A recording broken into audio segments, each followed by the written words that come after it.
Alléluia, chers frères et sœurs dans le Seigneur Jésus-Christ. Nous voici au numéro 5 de notre entretien sur la malédiction ancestrale.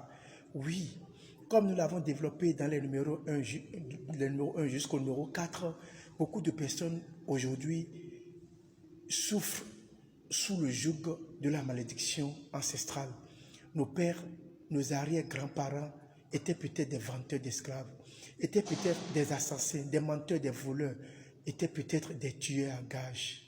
Et quelquefois aujourd'hui, nous vivons cette malédiction, nous vivons ce malheur qui nous accompagne de génération en génération. Exode 20, verset 6 a montré comme des fois l'Éternel a dit que je pourrais me venger jusqu'à la 3e ou la 4e génération.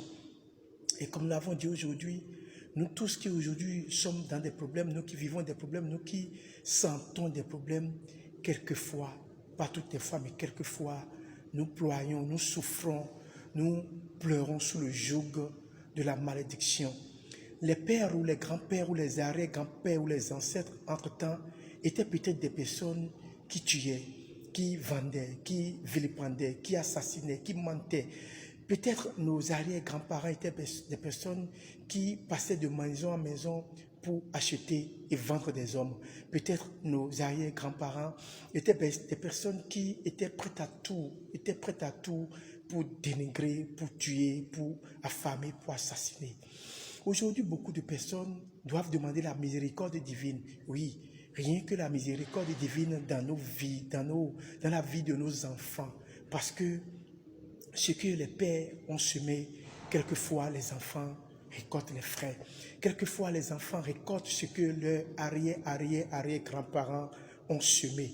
Chers sœurs, quelquefois c'est que l'ancêtre a volé ou bien a pris de force la femme de son frère, l'a tué. Et la malédiction sur tous les enfants qui vont quitter cette union d'assassins ou bien cette union de tuerie. Beaucoup de femmes aujourd'hui sont en train de souffrir dans leur foyer parce que derrière elles, il y a une malédiction. Il y a l'ombre de la malédiction ancestrale qui est en train de planer.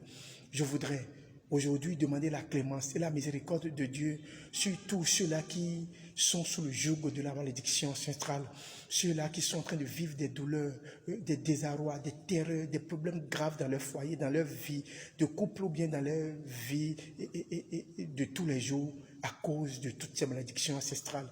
Que la miséricorde de Dieu accompagne tout un chacun de nous, que la paix de Dieu soit sur nous, que l'Éternel Dieu nous débarrasse de toutes les malédictions.